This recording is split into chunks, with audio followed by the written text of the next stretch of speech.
bagaimana kita tahu adanya bibit iri, dengki dan hasud di dalam hati kita?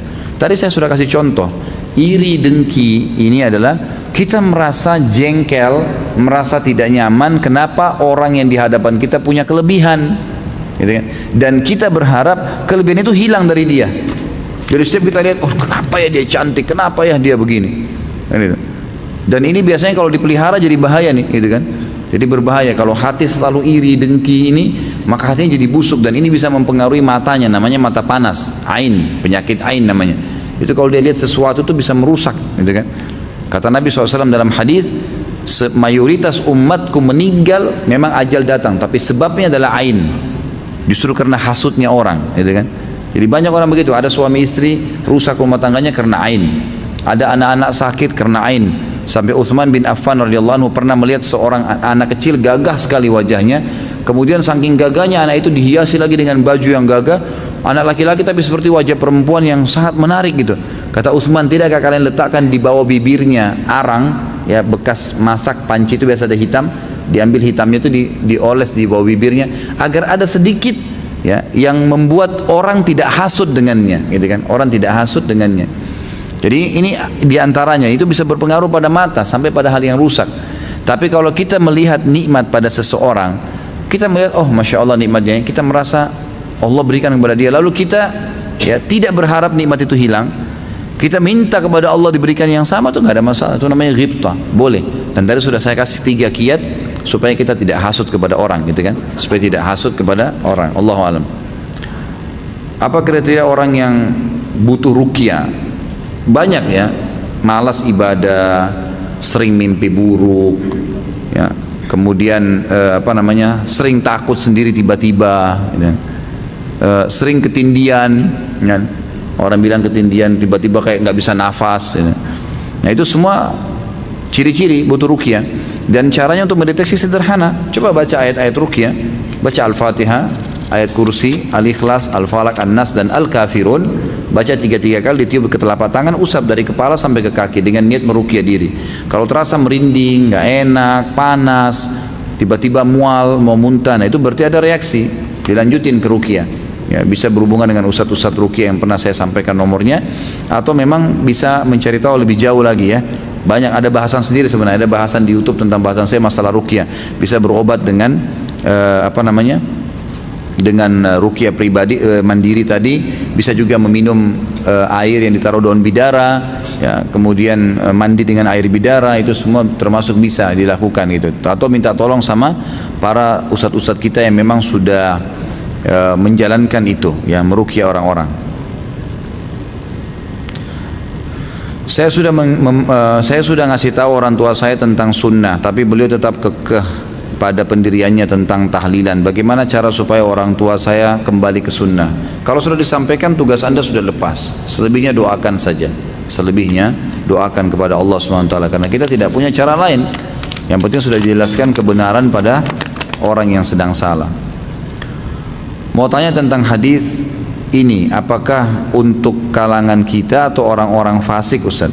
Sesungguhnya yang termasuk yang paling aku cintai di antara kalian adalah paling dekat majelisnya dariku pada hari kiamat. Sesungguhnya orang yang paling aku cintai di antara kalian dan paling dekat majelisnya dariku pada hari kiamat adalah orang yang terbaik akhlaknya di antara kalian. Dan sesungguhnya yang paling aku benci di antara kalian dan yang paling jauh majelisnya dariku pada hari kiamat adalah orang yang berlebihan dalam berbicara, sok fasih dengan ucapannya dan sombong dalam ucapannya. Diriwayatkan Tirmidzi. Pertanyaan tadi, apakah hadis ini untuk kita atau orang-orang fasik? Untuk semua umat Islam tentunya ya. Kita semua kena dalam hadis ini. Jadikan sebagai peringatan, jangan sampai dilanggar, karena memang orang dalam Islam tidak boleh sembarangan ngomong kosong, menjatuhkan orang, tidak ada ilmunya dalam berbicara, itu tidak boleh dalam Islam memang. Kena dalam ancaman hadis ini. Jadi umum semuanya bisa kena. Saya baca di sini rumusan masalah. Saya kira makalah nih. Apakah riya termasuk dosa hati? Iya. Tadi saya jelaskan kan, riya, iri, dengki masuk. Apakah orang yang pamer itu selalu dinilai riya? Kalau dia pamer ibadah, iya. Kalau ibadah. Kalau bukan ibadah maka masuk dalam bab sombong, ya kan? Pamer mobil, pamer baju itu sombong, dosanya lain lagi. Tapi kalau dia pamer ibadah, riya. Nah, ibadah apa saja, gitu kan? Saya baru pulang umroh, saya baru bantu orang, saya baru puasa, saya baru begini. Itu pamer ibadah, berarti riya. Apa yang dimaksud hadis di pembahasan tadi? Hati adalah jantung, karena kalbu beberapa asatidz maksudkan jantung bukan hati. Ini khilaf diantara ulama tentang masalah istilahnya, gitu kan. Tapi memang yang sering diterjemahkan qalb itu jantung, bisa masuk jantung, bisa masuk hati. Ada yang pendapat yang mengatakan dia jantung di tengah-tengah dada kita. Allahu a'lam. Apakah dimungkinkan ada sunnah yang tidak sampai kepada kita karena itu tidak terjaga seperti Al-Quran? Bisa jadi, Allahu a'lam. Itu kan bisa jadi. Tapi dengan izin Allah, Allah SWT akan menjaga hal-hal yang mendasar bagi umat ini. Bukan mustahil, mungkin ada hadis yang belum sampai kepada kita, karena sekarang ini masih banyak manuskrip, tulisan-tulisan tangan para ulama dari generasi-generasi emas dulu yang masih belum disentuh sama sekali. Saya kemarin waktu sebelum ke Indonesia dapat penawaran untuk pasca sarjana di Maroko, S2 sama S3 di sana waktu selesai S1 di Madinah. Kemudian pada saat saya sebelum berangkat, ada beberapa teman-teman kita yang sudah mendahului kami ke sana dulunya. Tentu saya tidak berangkat ya, tapi waktu itu sempat saya ngobrol-ngobrol gimana sih sebenarnya keadaan Maroko itu. Kemudian dijelaskan sama dia tentang keterangan semua, dan dia jelaskan di perpustakaan kampus kami saja itu masih ada ribuan manuskrip yang belum tersentuh, belum sama sekali dibukukan, dan itu masih tulisan para ulama-ulama dulu gitu. Masih zaman kerajaan muwahhidin, murabitin. Ini masih zaman Abbasiyah ya, tahun 600-an Hijriah, 500 Hijriah itu ada banyak, masih belum disentuh. Bukan mustahil, Allahu a'lam, kita tidak tahu. Tapi insya Allah yang sudah ada sekarang kita amalkan gitu. Yang tidak boleh itu berjualan di masjid atau mengumumkan barang hilang. Bagaimana kalau kita belanja online tapi kita sedang di dalam masjid? Setahu saya tidak boleh transaksi dalam masjid, transaksi fisik ya. Jadi menerima uang dan seterusnya. Mungkin kalau kita tarik ke sekarang masalah online di HP, lebih baik jangan, lebih aman jangan. Karena Nabi SAW yang melarang dalam hadis untuk transaksi di masjid. Masalah mengiklankan barang hilang ini hadisnya lain lagi, memang dilarang gitu kan. Siapa yang mengiklankan barangnya hilang di masjid, maka katakanlah padanya semoga barangmu tidak kau temukan gitu kan. Itu memang ada larangan tersendiri, Allahu a'lam. Jadi dia jadikan masjid sebagai tempat iklannya. Ini dibahas oleh para ulama, bagaimana kalau marbot masjid yang menemukan barang dan dia sampaikan. Maka ini ada pendapat ulama yang membolehkan, tidak masuk dalam larangan. Karena larangan ini kalau ada orang yang hilang barangnya, kemudian dia sendiri yang jadikan masjid sebagai tempat pengumuman, atau setiap kali temukan barang di luar masjid langsung dibawa ke masjid diiklanin. Nah ini yang disorotin, yang tidak boleh. Ana ingin memperdalam muamalah maliyah maksudnya harta ya, masalah ekonomi ini. Apakah ada ustadz rujukan untuk bisa kita ikutin untuk memperdalam ilmu? Allahu alam, yang saya tahu ada banyak. Yang saya tahu sekarang yang sudah pulang dari Madinah kan ada Dr. Irwandi Tirmizi ya. Kemudian yang lain saya tidak pernah secara khusus tahu. Tapi mungkin ya umumnya, insya Allah umumnya teman-teman yang sudah pernah belajar, apalagi tamatan dari fakultas syariah, itu umumnya bisa dijadikan sebagai rujukan. Saya tidak ingat sekarang nama-nama mereka, tapi insya Allah tuh tanya saja ya, kalau mereka terutama tamatan Mesir, tamatan Madinah, tamatan Mekah, tamatan Mesir, dari Timur Tengah, yang insya Allah bisa dijadikan rujukan. Doakan kita semua agar bisa berangkat haji bersama Ustadz tahun ini. Hai, insya Allah. Kalau tahun ini saya nggak tahu ya, karena saya sendiri belum dapat visa gitu. Tapi insya Allah mudah-mudahan ya, kita tidak tahu. Kalau mungkin kita berangkat di tahun-tahun akan datang, insya Allah mudah-mudahan Allah SWT mudahkan. Istri ana kurang suka janggut ana panjang. Apa ini? Apa ini ya? Dia minta janggut ana dipendekin. Apakah ana harus ikuti istri ana atau haruskah ana cari penggantinya?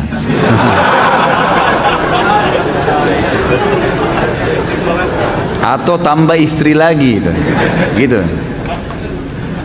Ini nggak tahu nih, yang lagi bertanya hadir sama istrinya atau gimana nih. Kadang-kadang ikhwah begitu, soalnya istrinya hadir disinggung gitu kan.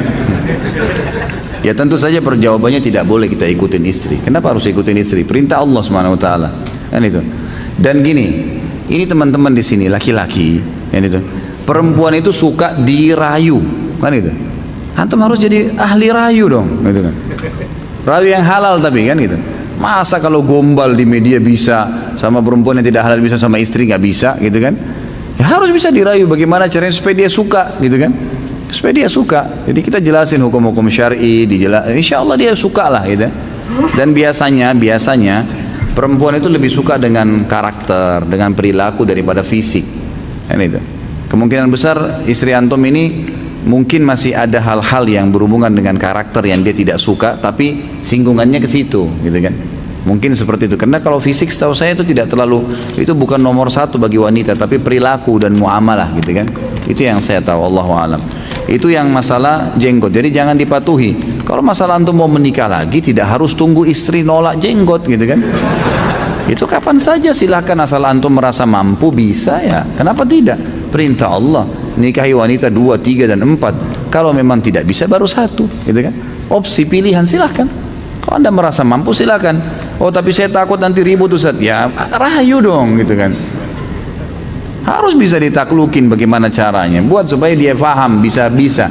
Kalau emang antum sendiri kaku orangnya seperti patung, kemudian mau nikah lagi, gimana menghadapi 2, gitu kan? Seperti ada satu syekh, bukan syekh, ada orang tua di Yaman, itu ceritanya tentang masalah poligami. Pada saat ditanya dia, waktu sama ponakannya, dia nikah 1, nikah lagi istri yang kedua, kemudian ditanya sama ponakannya, Ammi, ya paman, mau kemana dan dari mana? Dia bilang, minan nar ilan nar, gitu. Maksudnya dari neraka ke neraka nih. Di sini ribut, di sana ribut, gitu. Nah ini karena dia mungkin bawaan pribadinya kaku. Orang yang supel, orang yang biasa memimpin, kan gitu, itu pasti bisa lah, dia bisa membangun. Seperti orang, ada orang yang mampu cuma menangani 2 orang, 3 orang pegawai, ada orang yang bisa menangani 1000 pegawai, kan itu. Ada kelebihan yang Allah kasih, keterampilan ini. Dan tadi saya sudah kasih kata kuncinya. Orang yang punya kelebihan, waktu dia 24 jam, ambil positifnya, cari tahu kenapa dia bisa lakukan, gitu kan. Kalau antum sudah niat poligami, coba follow up siapa yang sudah poligami, kemudian tanyakan bagaimana kiat-kiatnya kepada mereka. Dan ingat, jangan pernah sembunyi, tak usah sembunyi, gentle, sampaikan apa adanya, kemudian buat supaya suasana dia bisa menerima. Dan kita juga punya kesiapan fisik, materi, ya, ilmu, semua kita harus punya itu. Jangan cuma hawa nafsu, kan itu. Ya, karena itu hubungan biologis hanya 5 menit, 10 menit, 1 jam selesai. Selebihnya antum bisa biayai nggak kehidupannya? Ini bukan hanya sekedar ranjang, gitu kan? Tapi ini masalahnya ada biaya, ada materi, ada perlindungan, pendidikan, ada hak-hak istri. Antum ikutin materi manajemen rumah tangga Islami di YouTube ceramah saya, nanti bisa tahu hak-hak itu. Kalau antum sudah penuhi haknya, insya Allah nggak ada masalah, kan gitu, tidak ada masalah. Apabila nama Rasulullah SAW diucapkan, maka kita harus membalasnya dengan salawat. Bagaimana bila mendengar nama beliau ketika sedang sholat atau berzikir atau berdoa? Tentu saya kalau lagi sholat tidak ada hubungannya. menjawab salam, membaca salam, mengucapkan salawat pada saat kita lagi sholat itu tidak dilakukan. Karena ibadah sholat adalah larangan Nabi SAW, tidak boleh dihubungkan dengan bacaan lain. Tapi kalau lagi berdoa atau misalnya memang ada ibadah yang kita kerjakan dan tidak dilarang untuk memasukkan bacaan lain. Saya tahu saya kalau doa lagi zikir, kita lagi zikir pagi atau zikir habis sholat, ada orang menyebutkan Nabi SAW, kita juga mengatakan SAW. Tapi kalau sholat jangan. Apabila kita, tapi tentu setelah salam bisa ya. Setelah antum salam, antum ingat tadi kayaknya ada orang yang salam nih, kita jawab salam. Atau ada yang membacakan, sebutkan nama Nabi SAW, kita sebutkan nama, atau kita bacakan salawat pada Nabi SAW. Apabila kita melakukan dosa lalu bertaubat, apakah Allah akan menanyakan dosa itu di yaumul hisab? Tidak ditanyakan, tapi diperlihatkan. Tetap kita akan lihat dosa sekecil dan sebesar apapun, antum sudah taubat, tetap di buku amal ada. Tapi di situ sudah diberikan gambaran ini sudah taubat nih. Ini misalnya ada orang berzina umur 16 tahun, kemudian dia taubat di umur 21 tahun. Dosa zina di 16 tahun dimaafkan secara hukum, tidak dihukum lagi, tapi secara laporan tetap ada. Jadi kita tahu nih umur 16 tahun kamu pernah berzina, ini kamu lakukan di sini, dan kamu tobat di umur begini, karena itu Allah ampuni. Jadi tetap kelihatan. Makanya tafsir firman Allah Subhanahu wa taala, orang-orang kafir atau menerima buku mereka mengatakan, a'udzubillahi minasyaitonirrajim, ma li hadzal kitabi la yughadiru shaghiratan wala kabiratan illa ahsaha. Buku apa ini yang kami terima yang tidak membedakan antara hal kecil dan hal yang besar? Kata ulama, tangisan yang pertama, tangisan yang ke-100, tarikan nafas yang pertama, tarikan nafas yang ke-1000, yang ke-1.000.000, gerakan tangan, gerakan kaki, segalanya dicatat dalam buku amal malaikat. Ini bukan laporan biasa ini sekretaris Lux ini luar biasa, malaikat catat semua, gitu kan? Yang apapun yang kita lakukan, baik atau buruk, itu semua sudah tercatat. Apa hukum menghadiri walimah safar yang diadakan orang yang akan berangkat haji? Kalaupun boleh hadir, nasihat apa dan pesan apa? Sebenarnya saran saya ya, lebih baik nggak hadir kalau saran saya. Karena pertama, walimah safar itu sendiri saya sudah pernah jelasin. Secara makna walimah safar nggak ketemu dalam bahasa Arab. Walimah itu acara untuk perkawinan, makanan perkawinan. Safar itu safar. Ini di Indonesia nih yang penting ada bahasa Arabnya gitu kan. Yang penting ada bunyi Arab sudah. Nah ini sudah bagian dari agama kita. Ini nggak benar. Itu secara makna sudah nggak benar. Nabi SAW tidak pernah mempraktikkan kalau mau ibadah diiklanin. Tidak pernah itu. Undang orang untuk khusus gitu kan. Sekarang orang mau haji, mau umroh selalu adakan walimah safar yang tadi tanda kutip bahasa itu. Untuk apa? Saya pernah tanya untuk apa? Untuk minta maaf. Loh, minta maaf dalam Islam itu bukan pada saat mau haji dan umroh loh. Sepanjang hari, setiap saat. Jangan sampai kita meninggal. Jangan tutup mata kita malam hari kecuali sudah minta maaf. Yang kedua saya tanya apa alasannya? Jawabannya untuk didoain. Yang mau berangkat ibadah siapa? Mereka. Mereka yang doain kita, gitu kan? Dan itu berbahaya, sangat pekah. Selain tidak ada contoh dari Nabi SAW, sangat pekah dengan perbuatan riya, dosa besar yang lain lagi, gitu kan? Sebab orang yang mengundang orang untuk mengiklankan saya mau haji atau umroh, apa bedanya dengan orang mau sholat malam, siangnya undang orang makan sambil berkata doain saya nanti malam mau sholat tahajud? Ada bedanya nggak? Hampir sama malah, gitu kan? Jadi riya, sebaiknya jangan. Allahu a'lam. Yang saya tahu sahabat dan tabiin, kadang-kadang mereka kalau ibadah itu kalau darurat baru ketahuan sama orang. Kalau enggak, kalau memang harus dilihat ya kayak sholat berjamaah, jihad. Kalau yang lain mereka sembunyi, nggak ada yang tahu. Ya, kadang-kadang mereka pergi pulang sudah nggak tahu ini orang umroh atau haji, orang nggak ngerti, gitu kan? Sudah balik aja tiba-tiba gitu. Bila kita dizalimi orang kafir, bagaimana perhitungannya di akhirat? Apakah kita bisa meminta pahala dia? Sedang kita tahu perbuatan baik mereka tidak diperhatikan? Tentu saja tidak. Tapi kalau orang kafir yang berbuat kezaliman kepada kita, kita diberikan pahala tambahan dari Allah SWT. Pahala tambahan, dan ini tidak disebutkan tentang kadar pahalanya. Tapi kita kalau terzalimi maka ada pahala kezaliman, ya kan gitu. Pahala kezaliman. Allah SWT bisa memberikan nilai kadar kezaliman dia, gitu kan, kepada kita. Misal dia mengambil uang kita 100 juta. Kadarnya 100 juta itu kalau terjadi pada orang muslim yang mengambil dan dia tidak bayar, misal dikasih 100 pahala misalnya, kan itu, maka Allah SWT memberikan kepada kita 100 pahala yang tidak diambil dari orang kafir, tapi Allah kasih tambahan. Allah berikan di timbangan amal kita karena sudah ada nilainya itu, ya. Seperti itu yang saya ketahui. Bagaimana bila sebaliknya kita yang menzalimi orang kafir?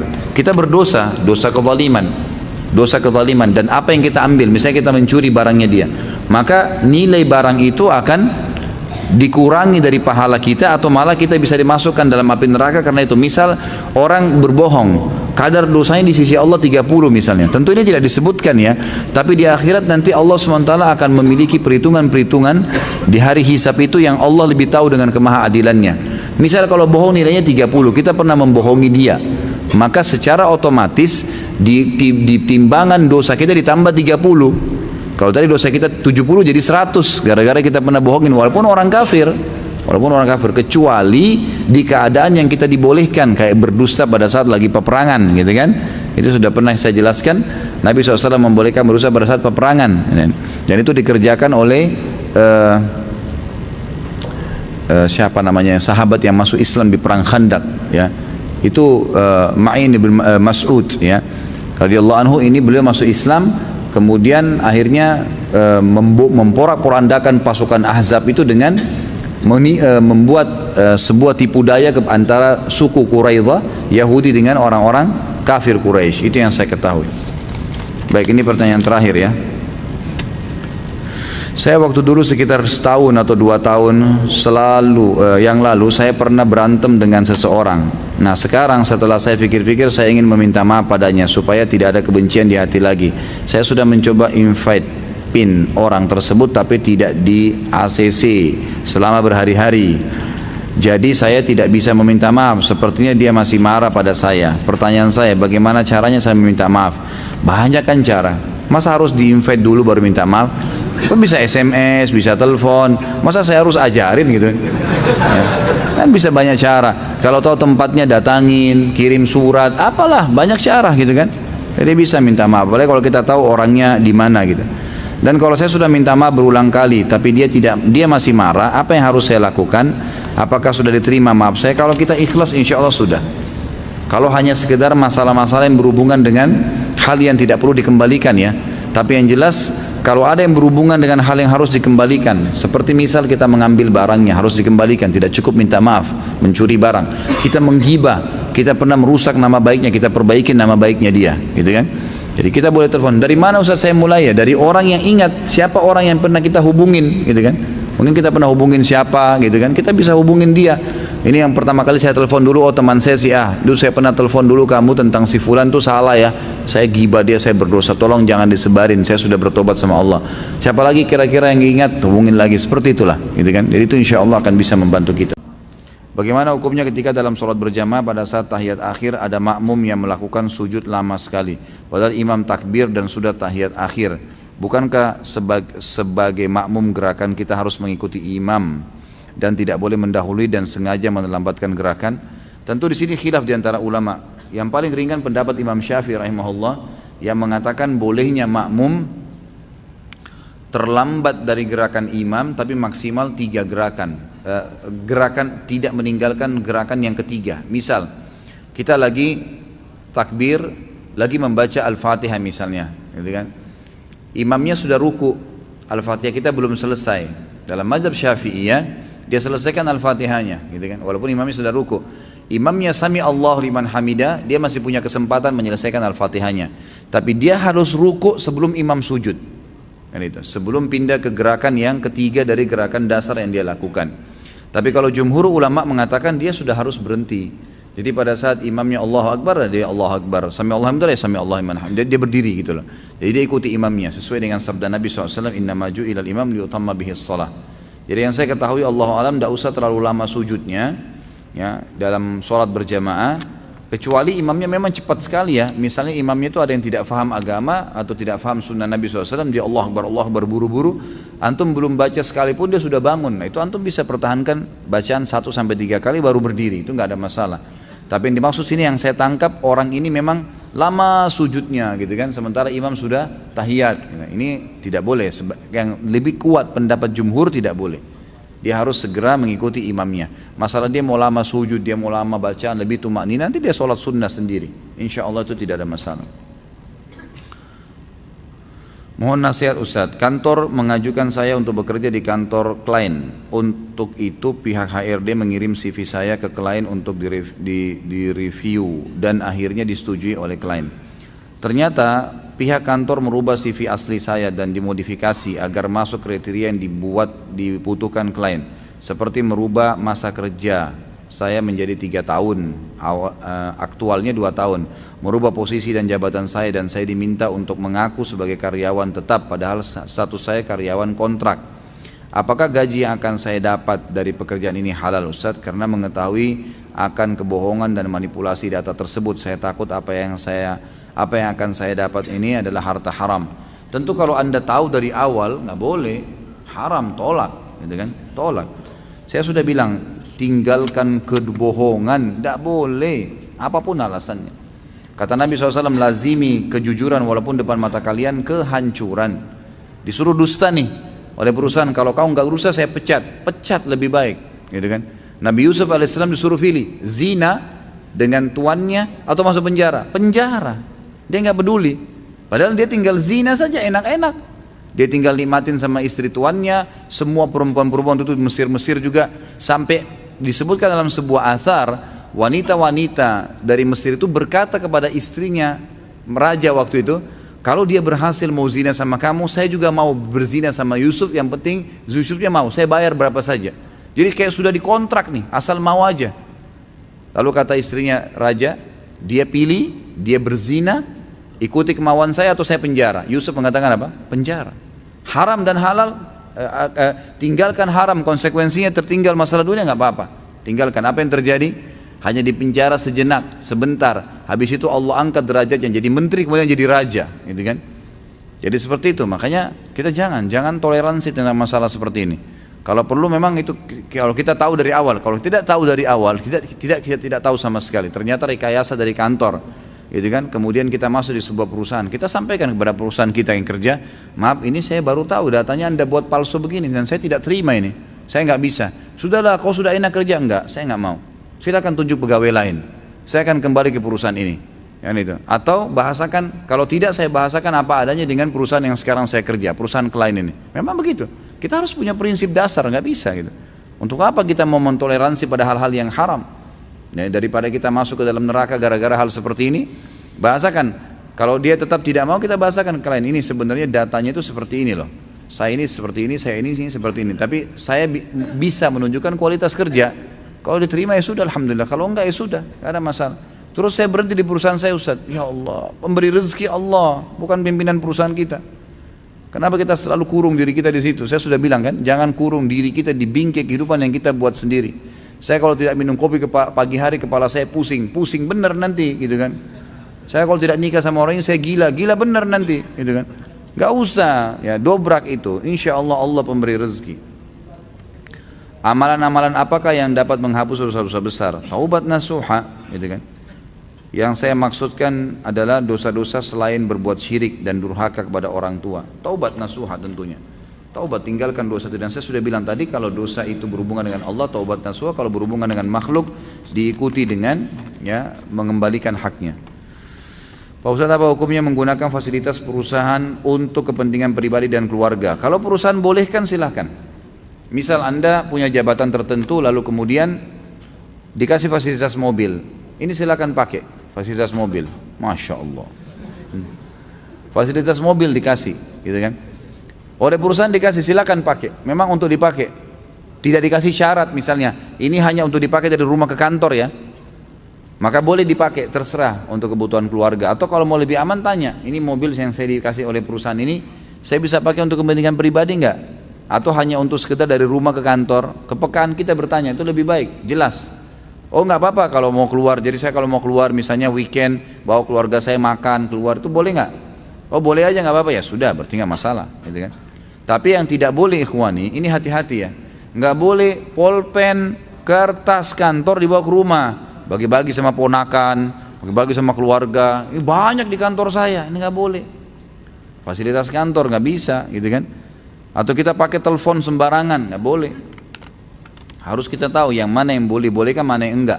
Jadi kita bedain, dipilah. Hati-hati, itu akan ada konsekuensinya. Jadi nggak boleh sembarangan memakai fasilitas kecuali yang dibolehkan saja. Apa hukumnya bekerja di bursa saham? Ya, tergantung sahamnya. Kalau saya, Allahu a'lam, yang saya tahu pendapat ulama mengatakan boleh saja, tapi dilihat saham apa yang sedang dipertahankan, saham apa yang sedang dijual. Kalau berhubungan dengan perusahaan-perusahaan yang haram, ya haram. Kalau berhubungan dengan hal-hal yang halal, ada perusahaan halal memang dia menjual sahamnya dia, maka insya Allah itu hal-hal positif saja. Dan antum, saya tidak ngerti di dalam seperti apa, jauhi semua yang berhubungan dengan kezaliman, manipulasi data, gharar, merugikan salah satu dari dua pihak, dan riba, kan? Tanpa sebab, tanpa apa, tiba-tiba dikenakan denda. Nah ini kalau ini tidak ada, insya Allah mudah-mudahan itu tidak ada masalah, tinggal dipertemukan saja. Pak Ustaz, di tempat saya sehabis salam biasanya salaman ke kanan dan ke kiri. Suatu hari saya sholat di tempat lain lalu saya ingin bersalaman, tapi orang tersebut menolaknya. Apa hukumnya Ustaz? Ya sebenarnya benar. Orang yang menolak untuk salaman sama anda itu sebenarnya justru yang faham. Nah memang tidak boleh salaman secara khusus habis sholat ya, kecuali memang kita ada hajat. Jadi jangan hubungkan dengan paket zikir habis sholat. Misal teman kita di sebelah atau kita memang mau kenalan sama dia siapa namanya gitu, nggak apa-apa. Tapi kalau habis salam dijadikan sebagai paket, bahkan banyak orang belum zikir sudah langsung salaman, dianggap itu bagian daripada rangkaian sholat dan zikirnya, ini nggak boleh. Karena tidak pernah Nabi SAW bersalaman khusus habis sholat dengan para sahabat. Jadi kan sebagai program gitu kan. Apalagi sampai berdiri baca salawat semuanya keliling, ini nggak pernah ada sunnahnya. Gitu kan. Kita bukan bicara masalah salamannya. Salaman adalah ibadah. Tapi meletakkan salaman sebagai paket habis sholat, kita harus tahu kiai kita kerjain nggak Nabi Muhammad SAW. Kita punya guru dan kiai harus diikutin gitu kan. Supaya nggak salah, karena dia utusan Allah Subhanahu Wa Taala, dan apa yang kita ikutin yang beliau lakukan dan tinggalkan apa yang beliau tidak contohkan, maka akan diterima oleh Allah Subhanahu Wa Taala. Itu berarti sesuai dengan apa yang Allah mau. Dan jangan sampai menambah-nambah ibadah, karena Nabi Muhammad SAW tidak meninggal dunia kecuali sudah menyampaikan semua yang Allah inginkan. Ya, kalau orang yang nambah-nambah ibadah ini sama, dia bilang, maaf Rasulullah, saya lebih tahu daripada anda. Ya, Rasulullah sudah sampaikan. Kalau diingatkan Rasulullah nggak kerjakan, akhi nggak apa-apa. Loh kok nggak apa-apa? Nabimu, kiaimu nggak kerjain, kamu bilang nggak apa-apa, nggak boleh dong. Gitu. Harusnya kita tidak boleh menambah, karena kalau terbuka pintu ini, setiap orang muslim bebas mengerjakan apa yang dia mau, maka apa yang tertinggal dari agamanya Allah, gitu kan? Jadi tentu tidak ada. Gitu. Mohon tipsnya Ustadz untuk selalu bisa menahan amarah dalam segala hal. Fahamin pertama, marah itu bagian daripada larangan agama.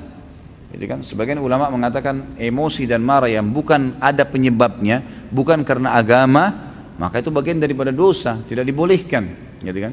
Emosional. Dan Nabi SAW mengatakan bukanlah ya, keperkasaan, kejantanan, kebijaksanaan, kedewasaan dinilai daripada marahnya orang. Suaranya yang keras, banting-banting barang, bukan itu, gitu kan? Kata Nabi SAW, tapi kedewasaan, kebijaksanaan, ya, keperkasaan dinilai daripada pada saat orang itu bisa mengontrol emosinya. Jadi tips saya yang pertama adalah fahami itu larangan dalam agama. Tips yang kedua, hindari semua pemicunya. Apa saja pemicu? Pemicu marah itu dijauhin.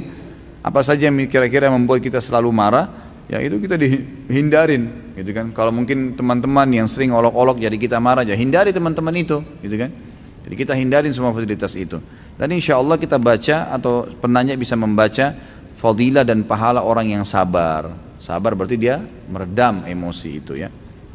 Bolehkah kita mendoakan kebaikan kepada teman kita yang non muslim? Boleh saja. Misal yang paling baik itu hadiah paling baik Anda doakan supaya dapat hidayah. Boleh.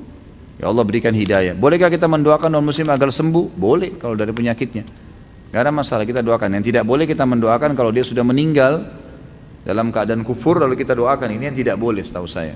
Sebagaimana dalam riwayat dikatakan Nabi SAW mengatakan, saya menziarahi kuburan ibu saya, kemudian Tuhan saya minta izin kepada Tuhan saya menziarahi kuburan ibu saya diizinkan, dan saya minta agar beristighfar untuk ibu saya tidak diizinkan karena Aminah meninggal dalam keadaan kufur, menyembah berhala, ibu Nabi SAW, gitu kan?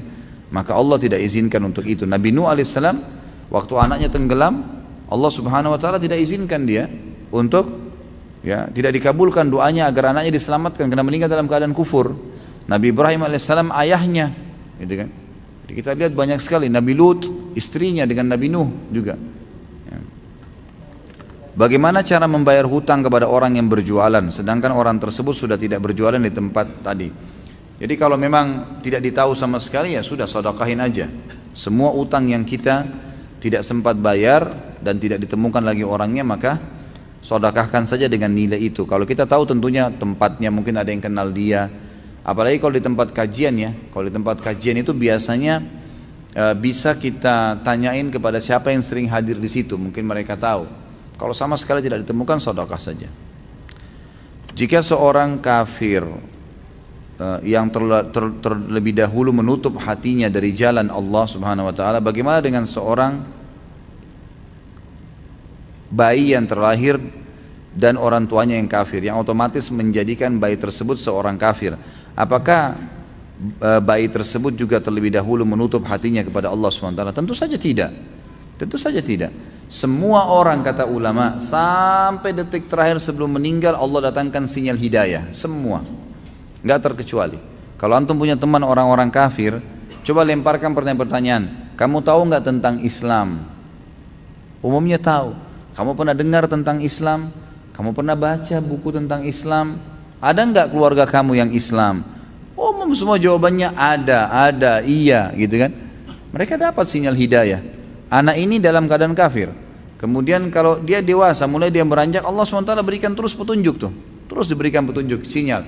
Tinggal dia peka menangkap. Kan saya sudah pernah jelaskan ikhwani, tidak mungkin Allah SWT turunkan tangan dari langit, tapi Allah SWT datangkan sinyal, gitu kan? Misal kita dengarkan azan, ada peringatan tuh, ada dalam hati kita bisikan dari para malaikat tuh, waktunya sholat, gitu kan? Kalau kita peka tangkap, kita sholat, ya kita dapat pahalanya, gitu kan? Seperti itulah, jadi sinyal datang selalu kepada setiap orang. Apakah dengan menyerahkan segala puji hanya untuk Allah SWT adalah cara yang paling tepat untuk kita bisa berbuat ikhlas? Tentu saja, ya, tentu saja. Kita semua segala satu karena Allah itu adalah ikhlas. Ustaz, saya pernah mendengar dikarenakan doa para alim ulama yang menunda Allah untuk menurunkan azabnya. Tolong perjelas di suatu negara, tolong perjelas. Tentu saja ya, apa saja yang dibacakan oleh orang-orang mukmin berdoa itu menjadi penyebab. Ya, orang mukmin itu kalau dia berdoa, dia mengingatkan kaumnya sambil dia mengingatkan juga kesalahan-kesalahan yang dikerjakan oleh orang-orang, insya Allah itu termasuk bisa saja jadi penghambat azabnya Allah datang. Benarkah statement ini tidur adalah istirahat untuk raga atau badan kita, sedangkan istirahat untuk jiwa atau ruh kita ialah beribadah kepada Allah SWT, sholat, baca Al-Quran? Saya tidak pernah tahu kalau masalah istirahat, tapi yang saya tahu nutrisi, ya. Makanan untuk tubuh jelas bagi kita, kita selalu kejar tuh, jadwalin makan pagi, makan siang, makan malam. Ruh kita yang di dalam badan juga punya makanan, dan makanannya dia adalah agama, ilmu, iman, amal saleh. Ustaz, apa ciri atau kriteria ulama yang dimaksud dalam Al-Fatir ayat 28? Apa nih surahnya? Ayatnya apa tuh? Saya nggak hafal ya, nggak ingat sekarang. Nanti sebentar dilihat terakhir ya. Kenapa? Apa? Innama yakhsyallaha min ibadil ulama. Itu yang ditanyakan? Ya, ulama secara umum ya. Ulama itu jamak daripada alim yang berarti memahami hukum halal haramnya Allah.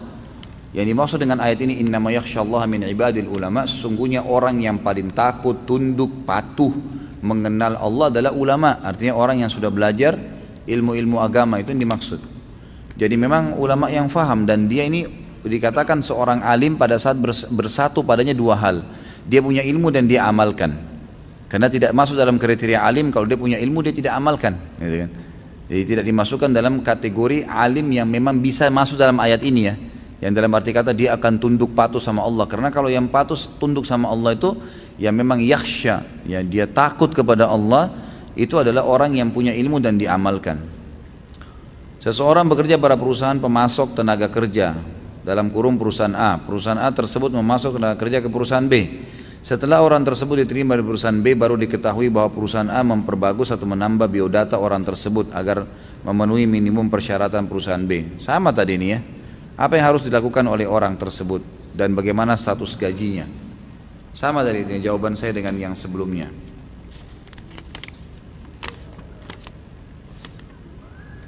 Ustaz, bagaimana hukumnya berjualan kue untuk hari raya non-muslim?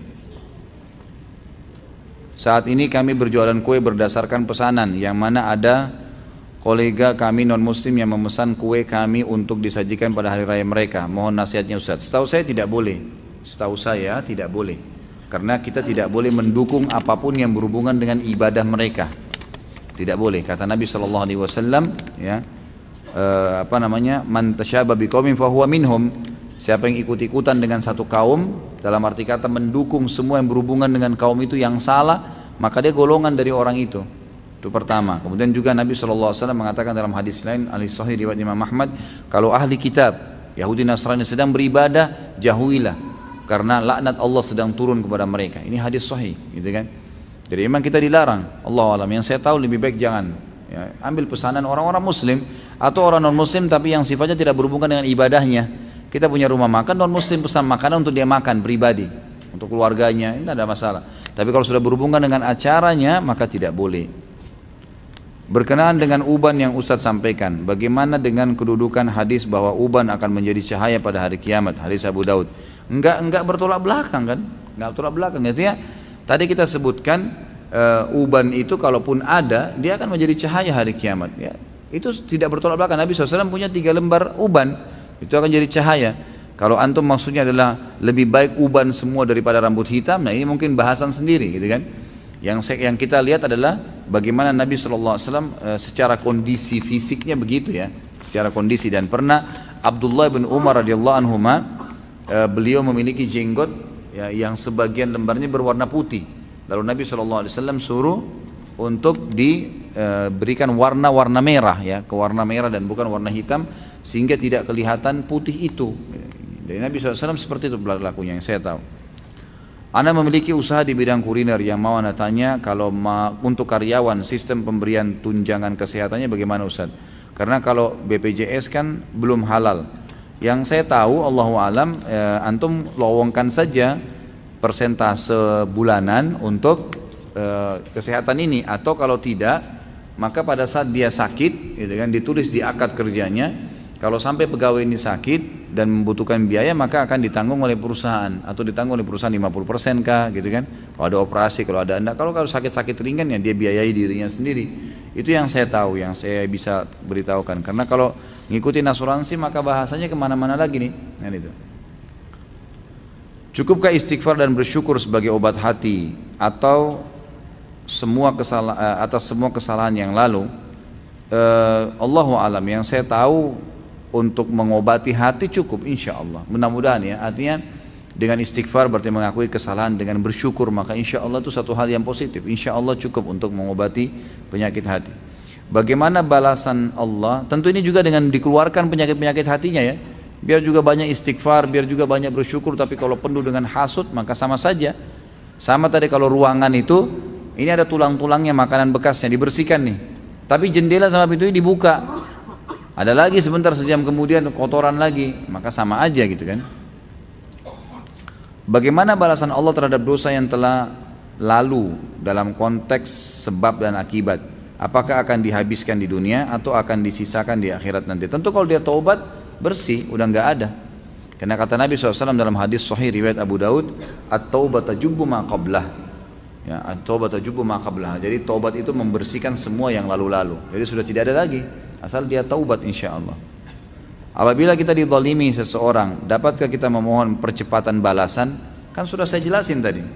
Boleh saja, tapi lebih baik kalau kita minta diberikan hidayah. Jika terlambat bangun setelah matahari terbit, masih bisakah kita sholat subuh? Bisa, tapi dengan syarat bukan disengaja, bukan sengaja ya. Dalam arti kata gini, memang antum tidur kebablasan bangun, atau sempat terbangun cuma kayak orang tidak sadar tidur lagi, memang tidak bisa menguasain diri, maka itu tetap sholat. Tapi kalau ada orang emang dasarnya sudah dengar azan subuh, nggak mau sholat, gitu kan? Memang dia nggak mau sholat, ditunda, bukan ditunda, memang dia tidak mau sholat. Mungkin setelah terbit matahari di kantornya, terus kemudian teman-temannya pada cerita semalam ada pengajian begini, terus dia sadar, oh iya ya berarti harus sholat ya. Nah kalau dia mau sholat subuh lagi udah nggak boleh, karena dia sengaja tinggalin tadi. Kalau tidak sengaja ditinggalin, insya Allah bisa.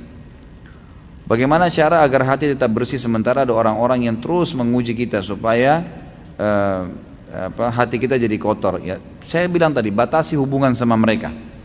Ya, kontek-kontekan semaksimal mungkin kita batasi semua. Orang-orang yang bisa menyebabkan masalah dengan kita secara imaninya, hati kita jadi kotor, ditinggalkan.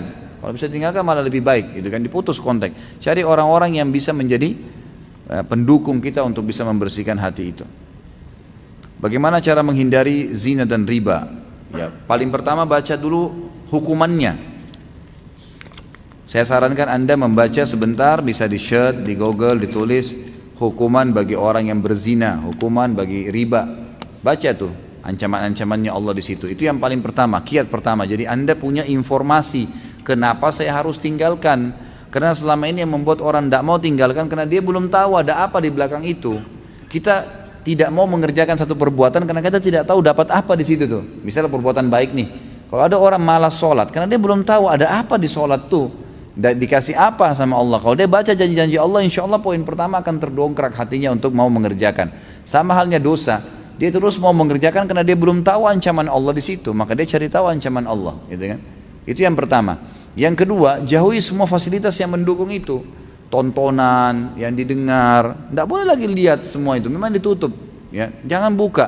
Karena Allah mengatakan a'udzubillahi minasyaitonir rajim, wala taqrabuz zina, jangan dekatin zina itu, jangan mulai SMS, jangan mulai telepon, jangan mulai nanya, tidak perlu, sudah tutup aja, gitu kan, udah selesai, tutup, memang begitu.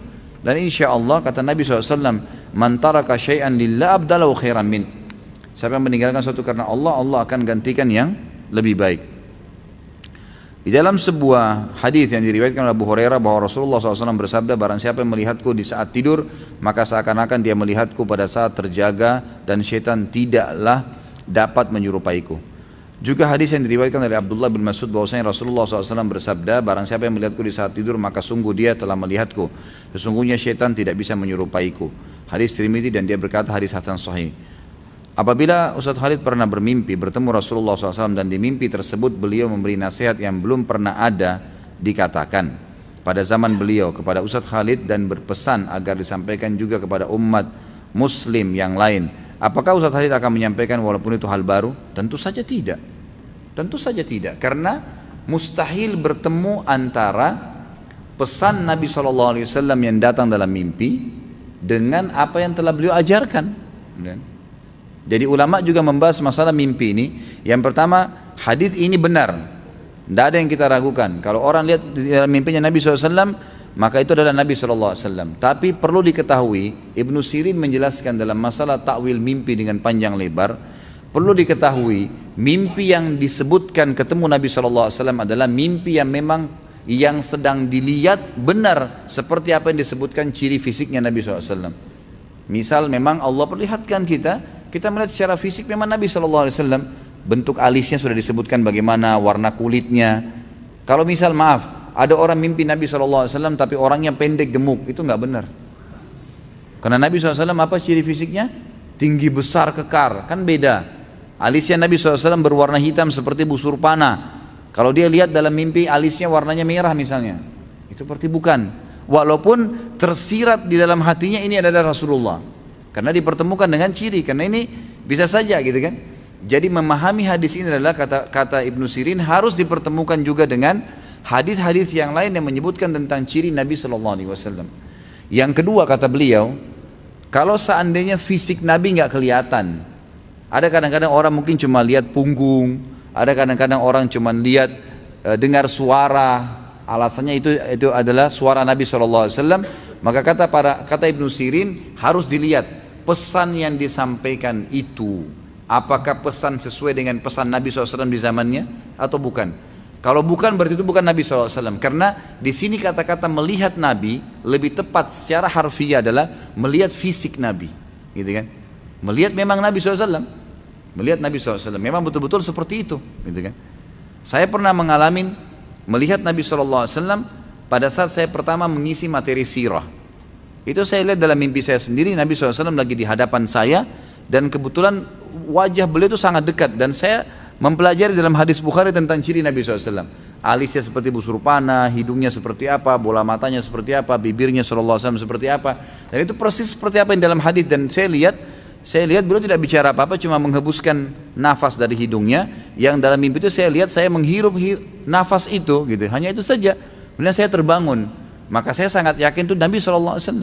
Dan saya tahu pada saat itu memang saya sudah membuka kelas khusus untuk belajar mengajar secara intens masalah sirah dan hadis Nabi SAW, gitu kan? Itu yang saya tahu. Jadi di sini perlu kita ketahui, melihat Nabi SAW dalam hadis Bukhari tadi dan Tirmidzi adalah melihat utuh Nabi SAW, melihat utuh. Kita lihat minimal wajah. Nah, kalau kita cuma ini ya, kalau lihat utuh maka itu berarti Nabi SAW. Dan pastikan tidak mungkin Nabi SAW menyampaikan dalam mimpinya apa yang bentrok dengan apa yang ada dalam hadisnya, itu nggak mungkin. Karena tidak mungkin Nabi SAW mengajarkan hal yang salah, gitu kan? Itu kan hal yang baru berarti. Seperti sekarang banyak orang mengaku ketemu Rasulullah SAW lalu menyampaikan harusnya berzikir membaca 1000 kali kalimat ini dan 1000 kali kalimat ini, dan kalau tidak disampaikan, kalau tidak dikirim dari HP kamu maka kau akan kualat, gitu kan? Itu banyak itu, gitu kan? Pastikan kalau kau tidak kirim kau hapus maka akan kualat, diancam 7 hari 7 malam akan datang musibah dan ini semua tidak benar, khurafat. Dari mana ini, gitu kan? Tidak mungkin. Sementara memang wahyu Allah Subhanahu wa taala itu sudah banyak sekali. Wahyu sudah sangat banyak, gitu kan? Jadi kalaupun Nabi SAW datang, Nabi SAW akan mengingatkan umatnya apa yang memang sebenarnya yang dibutuhkan, yang sifatnya sudah ada penyampaian, cuma mungkin umatnya meninggalkannya. Itu bisa terjadi. Dan ini sangat jarang ya. Di antara para sahabat, di antara para tabi'in, kalau kita baca riwayat-riwayat hidup mereka yang ternukil kepada kita dengan izin Allah masih terjaga, itu tidak jarang sekali di antara mereka menceritakan kalau mereka bertemu Nabi SAW. Ada, tapi tidak banyak, gitu kan? Artinya memang di kalangan sahabat pun, di kalangan tabi'in, ini bukan sesuatu yang populer, bukan sesuatu yang memang seringnya melihat Nabi SAW dalam mimpi. Sampai saya pernah baca sebuah buku, ada di situ wirid-wirid khusus dibaca untuk ya mimpi Nabi SAW. Dalam mimpi ini tidak pernah sampai ada sunnahnya. Ada yang membaca salawat sampai 1 juta kali, ada yang sholat sampai bagaimana gitu kan. Itu semua hal-hal yang tidak pernah ada contohnya. Allahu a'lam. Rasulullah SAW bersabda, Wallahi inni la astaghfirullah wa atubu ilaihi fil yawmi aktsar min 70 marrah. Demi Allah, sungguh aku beristighfar kepada Allah, bertobat dalam sehari lebih daripada 70 kali. Hadis Bukhari. Beliau juga bersabda, ya ayuhan nas tubu ilallahi fa inni atubu fil yawmi ilaihi mi'atu marrah. Wahai sekalian manusia, taubatlah beristighfar kepada Allah, karena aku selalu bertobat kepadanya dalam sehari 100 kali. Hadis riwayat Muslim. Bagaimana bacaan untuk lafaz istighfar Rasulullah SAW, dan kapan waktu yang tepat untuk melakukan istighfar, dan seberapa banyak? Syukran. Tentu lafaz istighfar yang ada dalam hadis. Yang pertama, kalau habis salam membaca astagfirullah, astagfirullah, astagfirullah. Kalau ini dikhususkan lafadznya, tidak ada altim dan tidak ada tambahannya. Ini hadis Bukhari, dan ini juga dibaca khusus habis sholat, gitu kan? Kalau ini kemudian mau diamalkan dalam hadis Nabi yang masuk tadi secara global, karena ini dalam global, satu hari saya beristighfar dan bertaubat 70 atau 100 kali, gitu kan? Kedua riwayat kalau kita langsung gabungkan. Kata ulama, boleh dia baca lafaz astagfirullah saja sebanyak ya 100 kali, gitu kan? Kemudian atau 70 kali. Kemudian boleh juga dia menambah dengan wa atubu ilaihi, karena Nabi SAW mengatakan saya beristighfar dan bertaubat kepada Allah. Satu hari 70 sampai 100 kali. Dia boleh mengatakan astagfirullah wa atubu ilaihi, astagfirullah wa atubu ilaihi. Boleh 70 sampai 100 kali, dan ini jumlah kata para ulama yang ditentukan perilaku Nabi SAW kesehariannya. Kemudian ada juga hadis Nabi SAW yang berbunyi tentang sifat Allah Al-Hayyul Qayyum. Dalam hadis sahih riwayat Imam Ahmad dan juga Imam Hakim, kata Nabi SAW, siapa yang membaca astagfirullahal azim alladzi la ilaha illa huwal hayyul qayyum wa atubu ilaih. Lafaz paling lengkap ini, astagfirullahal azim alladzi la ilaha illa huwal hayyul qayyum wa atubu ilaih, maka akan diampuni dosanya walaupun sebanyak buih di lautan. Maka ini juga boleh diamalkan. Allahu alam, yang saya temukan pribadi dengan keterbatasan ilmu saya, 3 lafaz ini, gitu kan? Yang berbau saya beristighfar kepada Allah ya. Kalau dengan lafaz-lafaz lain ada seperti Rabbighfirli wali walidayya, ya, itu juga ada. Rabbana ighfir lana wa li ikhwanina alladziina sabaquna bil iman. Ini juga termasuk lafaz istighfar tapi sifatnya umum. Kalau tadi sifatnya khusus kepada dia, gitu kan? Maka itu juga termasuk dalam lafaz-lafaz istighfar. Jadi ini Allah alam yang bisa diamalkan. Kalau masalah jumlahnya kembali kepada penempatan ya. Nabi SAW mengatakan 70 sampai 100 kali, maka lebih afdal kalau seseorang membaca seperti ini, gitu kan? 70 sampai 100 kali dalam sehari. Ada juga yang memahami tidak? 70 sampai 100 kali sekali istighfar. Pahami ya? Jadi misal pada saat Nabi SAW punya kesempatan bertobat, beristighfar, beliau membacanya langsung 70 sampai 100 kali per waktu itu. Jadi dalam satu hari bisa sampai berapa kali? Kan gitu. Dan ini ternyata juga difahami oleh sebagian besar ulama tabi'in yang diambil dari para sahabat. Makanya ada di antara mereka yang setiap kali tidak ngomong beristighfar, gitu kan? Sebagaimana pernah saya sampaikan kisah Imam Ahmad dengan seorang penjual roti yang memperbanyak istighfar, akhirnya diterima semua doanya, gitu kan? Jadi ya lafaz hadis tadi yang disebutkan ini bisa mengandung 2 makna. Bisa dalam sehari penuh 70 sampai 100 kali, atau 70-100 kali itu di setiap kesempatan pada hari itu dibaca, sehingga kalau kesempatan lain di hari yang sama juga masih dibaca, tapi per satu kali baca itu 70 sampai 100 kali. Allahu a'lam.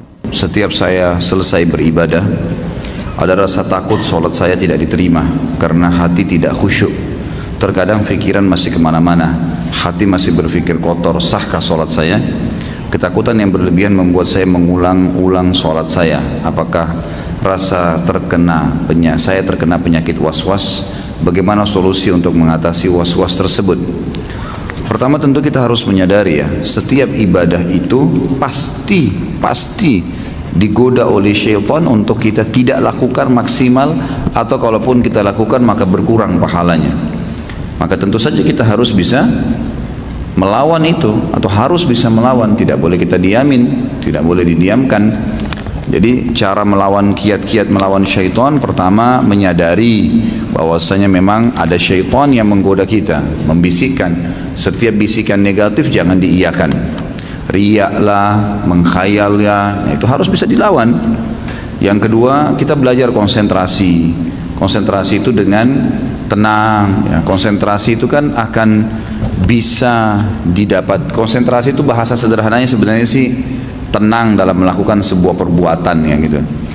Jadi kita lihat orang-orang yang konsentrasi itu kalau baca ayat tenang, kalau melakukan satu perbuatan tenang, ya. Dia fokus sehingga memang maksimal dalam gerakan, dalam ucapan, penyampaiannya, tutur katanya, semua tertutur rapi gitu, tertata rapi. Itu semua karena memang dia coba ya konsentrasi di situ. Jadi kita konsentrasi dalam sholat dan yakinilah dalam konsentrasi itu setiap gerakan dan ucapan akan ada nilai pahalanya di sisi Allah Subhanahu Wa Taala. Kan? Jadi kita harus bisa tahu itu. Ya. Kemudian pada saat syaitan berhasil mencuri sebagian pahala, misal kita tiba-tiba mau mengkhayal, segera kita kembali. Karena Uthman bin Abi Mad'un radhiyallahu anhu berkata dalam sebuah riwayat Bukhari, "Ya Rasulullah, saya setiap kali sholat sering kadang-kadang saya mengkhayal, kadang-kadang saya kembali." Kata Nabi SAW, itu godaan syaitan yang berjulukan atau bernama khinzib atau khanzab. Ada dua riwayat yang menyebutkan tentang barisnya ini, yang bertengkar di sebelah kiri kuping musalli, yang mengingatkan dia semua apapun yang membuat dia tidak konsentrasi. Kalau datang kepadamu, bacalah isti'adzah a'udzubillahi minasyaitonirrajim dan meludahlah sebelah kiri 3 kali dengan ditiup. Ya. 3 kali. Maka kata Utsman bin Abi Mad'un radhiyallahu anhu, setelah saya amalkan, maka tidak lagi bisa syaitan menggoda saya. Ulama menambahkan kiatnya adalah juga menjauhkan diri dari kemaksiatan. Jadi kalau sampai saat ini teman-teman masih merasa saya kalau sholat tidak bisa khusyuk, atau saya kalau mau baca Quran masih malas lah berbuat ibadah ya. Selain godaan syaitan, juga ada penyebab faktor adanya dosa yang masih mengganjal. Coba antum muhasabah deh. Dosa apa yang masih saya lakukan nih dalam sebulan atau dalam seminggu, atau yang rutin lah dalam kegiatan sehari-hari dari pagi sampai malam. Dosa apa yang saya lakukan? Coba muhasabah, diingat. Kalau enggak, mungkin dalam minggu, dalam 1 minggu, gitu kan? Mungkin dalam harian antum masih bisa ngontrol, tapi dalam 1 minggu apa nih? Nah itu dosa-dosa itu kalau kita bermuhasabah, insya Allah, dan kita tutup pintunya, maka akan membawa kita pada kekhusyuan ibadah. Jadi sholatnya bisa lebih khusyuk, baca Quran bisa lebih nyaman. Kalau mau ngerjakan ibadah itu jadi ringan, lebih ringan. Mau sholat malam bangunnya ringan. Itu karena memang sudah tidak ada beban dosa. Jadi dosa itu juga menjadi penghambat, memang menjadi penghambat. Itulah yang dikatakan oleh Imam Syafi'i yang pernah saya sampaikan ya. Beliau belajar kepada gurunya Imam Waqi'.